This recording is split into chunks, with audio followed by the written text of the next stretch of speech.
This past weekend at the annual Muslim Day parade in New York City, hundreds marched on Madison Avenue and they were waving various flags. And among those flags was this one. Some flags that aren't quite so happy. But you'd have to know what that flag means to get it. Otherwise, it's just it's a black flag with Arabic writing. I wanted to bring in our National Security Advisor for The Blaze, Buck Sexton, to explain to America exactly what that flag means. And when it was shown flying over some buildings in Madison Avenue, why that's a bad thing. Buck, welcome to the program.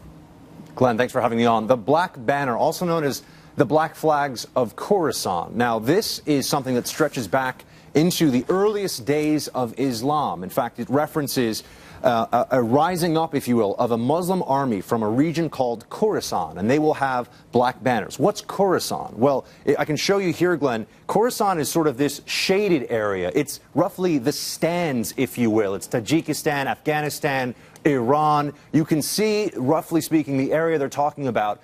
But this comes directly from Hadith. This comes from the sayings of those around the Prophet Muhammad, not the Quran, but also used for Sharia, right. Also used very.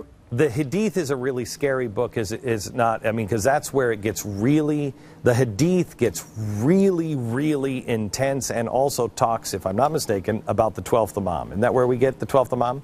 That's exactly right, Glenn. The Hadith is based on something called the Isnad. Now, the Isnad is the chain of transmission. Essentially, who was near Muhammad that heard him say this, and how trustworthy do we find that person to be? Thousands of them. But you're asking specifically about the Hadith for Khorasan, for these black flags. Literally the reason that jihadists fly the black flags. We'll just read the Hadiths. We can because we know what they are.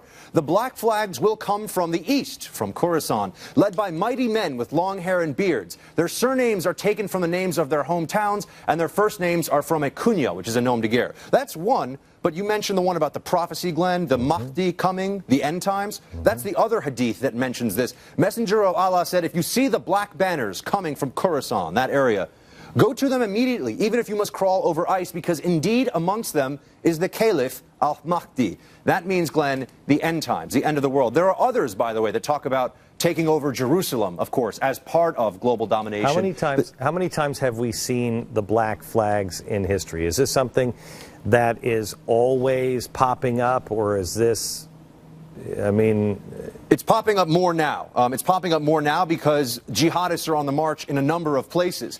When the Umayyads actually were fighting, they were flying black flags. They were involved in that, and that goes back to the earliest days of Islam. When the Abbasid Caliphate took over from the Umayyad Caliphate, they used black flags. These are contemporary black flags, Glenn. You see over here. What do they say? This is Jabat al-Nusra. They have on this here, this is called the Shahada, the profession of faith. There is no God but God, and Muhammad is his prophet. It starts off, La ilaha illallah. That's what this writing is. And this is for Jabat al-Nusra. That's their version of the jihad flag. This one, which is the one we saw flying in New York City, by the way, this is just the standard jihadist flag. This is a sort of everyman jihadist flag, if you will. This one over here is for the Islamic State of Iraq. Again, black, white writing, same basic principle. And we've seen it, Glenn, flying in Tunisia. We've seen it flying in Libya, recently, by the way. We've seen it flying, of course, in Iraq. And, oh, by the way, that's our embassy in Egypt. That's one of the black flags of the Islamic State of Iraq there. Our flag, of course, being desecrated, all the anti-American graffiti. For the Blaze, I saw this wall. I was here in June, and it's still up there. It's still covered in graffiti. But, Glenn, if that's not scary enough, with the end times and with, we see now, the black flags flying across the Middle East in the so-called Arab Spring, this is the one that actually hits the most home for me. That is the Al-Qaeda in Iraq version of the black flag, the Shahada, if you will. And this is the beginning of a beheading video. This black flag, the one we saw in New York City, that black flag, the one based upon the end times prophecy from the Hadith, from the earliest origins of Islam, that was used as the backdrop for beheading videos across the Middle East and specifically in Iraq, and it still is to this day. That's what that flag stands for. It's not a resistance symbol. Okay, so what does that tell you, Buck? I mean, does that tell you, I mean, is this something that, you know, it doesn't necessarily, because you have an American flag, doesn't make you an oppressor or a freedom lover. I mean, you know, whatever. if you have this black flag and you speak Arabic and you're Muslim, do you know what that means? Well, Glenn, I saw people, if you remember, during the Occupy Wall Street protests, flying Soviet hammers and sickles. Right. I saw people flying the flag of the Soviet Union, of radical communism. And I saw I saw the black flag at Occupy Wall Street too. Yeah. Do they recognize that Stalin's purges and Stalin's policies killed millions of people, one of the most brutal dictators of all time?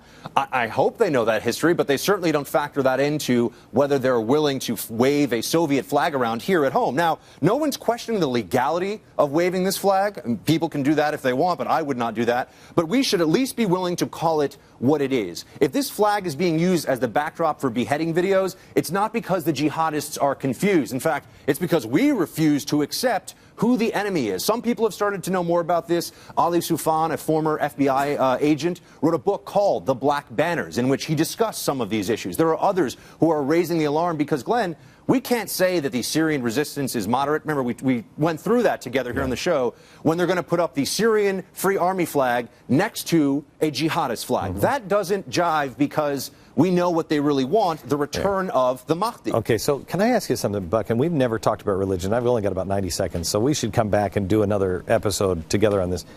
But the end time stuff with the 12th Imam and the Mahdi is really powerfully frightening stuff, and all seems to be a part of what's going on here. Do you buy into this? They'll say, oh, well, Iran's just saying that because it appeals to the people. Is this different than, 1,000 years ago? Glenn, this is the problem. I don't buy into it, but the people that are trying to take over countries like Egypt and Syria and Tunisia and Libya, they absolutely buy into it. They know these hadiths by heart. Now, some Sunni jurists will say, oh, no, those aren't good hadiths. Guess what? Bin Laden, who signed his first declaration of war against the United States from Khorasan, Afghanistan, he knew that hadith, and he cared about it enough to tell all of his followers. They believe this. They believe it is prophecy, and they are fulfilling prophecy. By the way, of course, it would be in the ruins of Jerusalem. So, Glenn, does it tie into the mindset? Does it tie into the mindset of the jihadists in the region? Of course it does. Sure does. And unfortunately, it ties into Christians and what they believe at the end of their book as well. Thank you very much, Buck. Appreciate it. Thanks, Glenn. Back in a second.